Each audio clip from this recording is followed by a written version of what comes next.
Hey, what's up? This is Antonio. Welcome back to my channel. Now, who's ready for some fighting words? In this video, I want to continue with my Aussie week. And today we have Sam Goodman. This is a spotlight video versus Nagoya Inoue. Really quick, if you like the videos, please take the time to subscribe to the channel. Also, please tell a friend. Hit the thumbs up button. It does help. It shows love and it supports this channel. Let's jump on into it. I want to start off with Sam Goodman is a fan-friendly fighter. Entertaining. Come forward type of fighter, great combination fighter. Sam is always first in the exchange.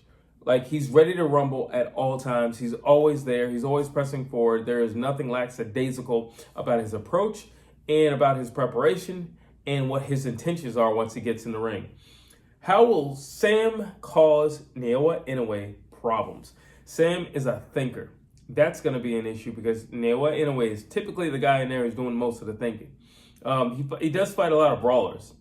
So it's going to be interesting to fight somebody like Sam. Or not to say that Inoue has never fought someone like Sam in terms of his mental capacity. But I am saying on average he doesn't fight guys who are think first. More guys who are strong or just kind of reactionary. Sam is not reckless. Another thing about Sam, he's not a reckless guy. He's computing everything and he's calculating everything.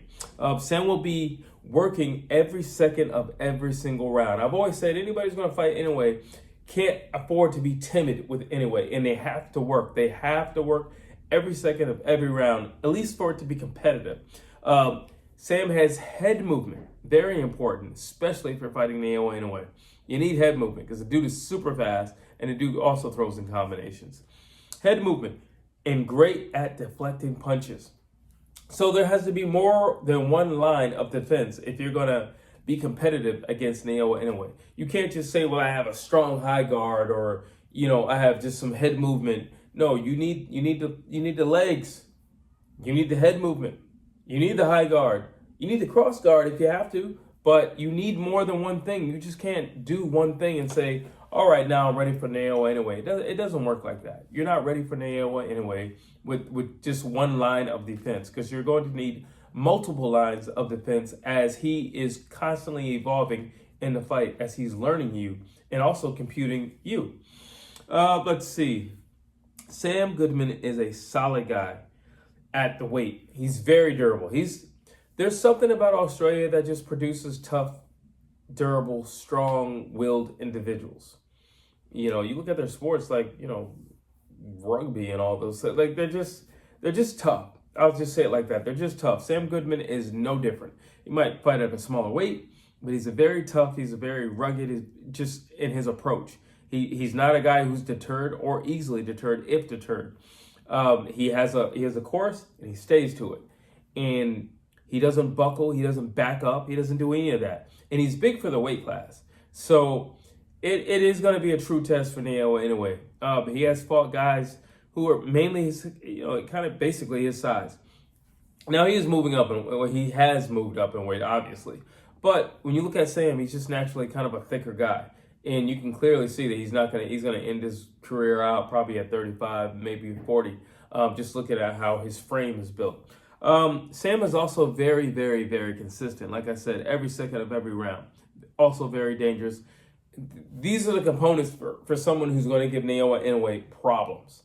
Okay, these are the components. A lot of times guys are fighting Inoue and they freeze up, they tense up because now they just don't know what to do. When in doubt, do anything, but don't be stagnant and don't just sit still. Don't be a deer in the headlights. What worries me about Sam Goodman in a fight against Nagoya Inoue, Sam is too tough for his own good. And I just mentioned that about, Australian fighters. He's just too tough for his own good because if you crack him or you buckle him, he's not going to back up. Sam Goodman is not going to back up. Although he has great defense, he doesn't think defensively first. He just doesn't. And once you present him with a test of will and grit, he'll stand his ground. Now, you're talking about the power and the speed of Nagoya Inoue, also the intellect of Nagoya Inoue. That is very dangerous if you say, I'm just going to meet you right here. I'm not going anywhere. I'm a wall. That could be dangerous. and quite possibly even a little, on the deranged side. Sam lets his opponent choose how they fight. Sam Goodman is an excellent boxer. I mean, he's just the way he puts his hands together is so fluid. He's an excellent boxer. But one of my gripes I've always had with him is, why do you let them choose if you're going to fight or box tonight? If you box as beautifully as you do, then box as beautifully as you do. Why do you let that guy tell you how, you know what? I don't want to box anymore. Let's fight. And then later on in the fight, you know what? Let's go back to boxing. Like, why are you letting him dictate anything? Let it be your fight. You do what you do best and you bring that to the table and you force him to conform to you as opposed to you allowing him dictating to you what you're going to do. And lastly, I would say Sam Goodman is not the biggest puncher in the world. While you look at Nagoya Inoue, obviously there is a discrepancy in terms of translating power through your hands. So, that would be the other thing, because I know Sam Goodman's not going to back up. I know Sam Goodman is going to try to match fire with fire. And I know Sam Goodman can take a punch. I know he can take several punches if he has to.